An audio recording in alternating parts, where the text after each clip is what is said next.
ज्यादातर लोग जब ज़राअत का नाम सुनते हैं तो उनके जहन में सिर्फ खेत, हल, पानी और फसल का तस्वुर आता है। लेकिन असल में ज़राअत सिर्फ ज़मीन के ऊपर होने वाली एक्टिविटी का नहीं, बल्कि ज़मीन के नीचे चलने वाली एक पूरी जिंदा दुनिया का निज़ाम है।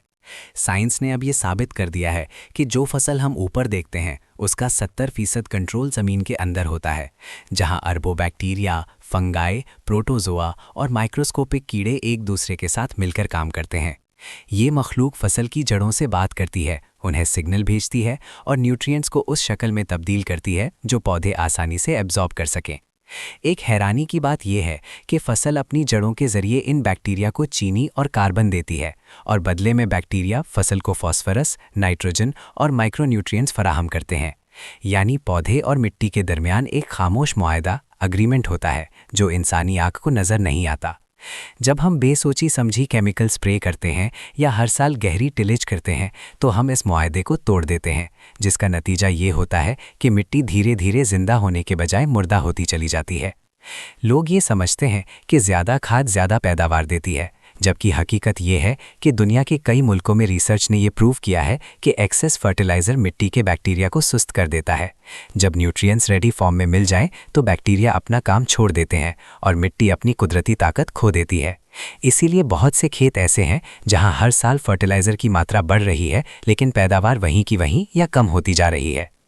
एक और बात जो लोग बहुत कम जानते हैं वो ये है कि फसल अपनी जड़ों के जरिए स्ट्रेस महसूस करती है।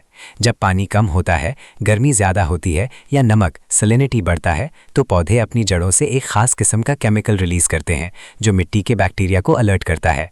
ये बैक्टीरिया फिर फसल के लिए ऐसे कंपाउंड्स बनाते हैं जो उसे मुश्किल हालात में ज़िंदा रहने में मदद देते हैं। इस प्रोसेस को साइंस की ज़ुबान में राइजोस्फीयर कम्युनिकेशन कहते हैं और ये ज़राअत का वो राज है जो सदियों तक छुपा रहा। हैरानी की बात यह है कि मल्चिंग, कवर क्रॉप्स और कम टिलेज जैसे सिंपल तरीके इस पूरे सिस्टम को दोबारा जिंदा कर देते हैं। जब मिट्टी ढकी रहती है तो टेम्परेचर स्टेबल रहता है, नमी बरकरार रहती है और बैक्टीरिया को रहने के लिए बेहतर माहौल मिलता है। इसीलिए जहां मल्चिंग होती है वहां सिर्फ पानी ही नहीं बचता, बल्कि मिट्टी अपनी याददाश्त वापस हासिल करती है। जी हाँ, साइंस के मुताबिक मिट्टी के पास भी एक किस्म की बायोलॉजिकल मेमोरी होती है जो पिछले सीजन्स के एक्सपीरियंस को याद रखती है। एक और कम सुनी जाने वाली बात यह है कि फसल अकेली नहीं होती। जब एक पौधे पर कीड़ा हमला करता है तो वो हवा में ऐसे केमिकल सिग्नल्स छोड़ देता है जो करीब के पौधों को वार्न कर देते हैं। ये पौधे फिर अपने डिफेंस सिस्टम को पहले ही स्ट्रॉन्ग कर लेते हैं। इसे प्लांट टू प्लांट कम्युनिकेशन कहते हैं और ये ज़राअत की वो दुनिया है जहाँ पौधे बोलते हैं लेकिन हम सुन नहीं पाते। आज के दौर में जब क्लाइमेट चेंज ज़राअत के लिए सबसे बड़ा खतरा बन चुका है, साइंस ये कह रही है कि फ्यूचर की फार्मिंग सिर्फ मशीन्स और स्प्रेज पर नहीं बल्कि मिट्टी को जिंदा रखने पर डिपेंड करेगी। जो किसान मिट्टी को सिर्फ मीडियम समझता रहेगा वो पीछे रह जाएगा और जो मिट्टी को एक जिंदा मखलूक समझकर ट्रीट करेगा वही कामयाब होगा।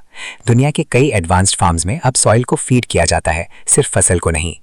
एक और सरप्राइजिंग फैक्ट ये है कि 1 एकड़ सेहतमंद ज़मीन हर साल एटमॉस्फेयर से हज़ारों किलो कार्बन अपने अंदर कैद कर सकती है।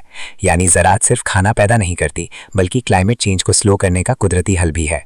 जब मिट्टी मुर्दा होती है तो कार्बन हवा में चला जाता है और जब मिट्टी जिंदा होती है तो कार्बन ज़मीन में महफूज हो जाता है।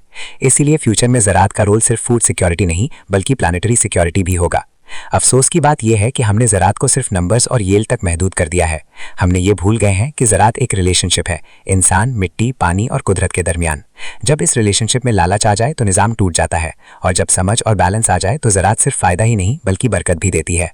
अगर आज का किसान ये बात समझ ले कि असल रेस ज़्यादा स्प्रे या ज़्यादा खाद की नहीं बल्कि ज़्यादा समझ की है तो ज़राअत का मुस्तकबिल रोशन हो सकता है।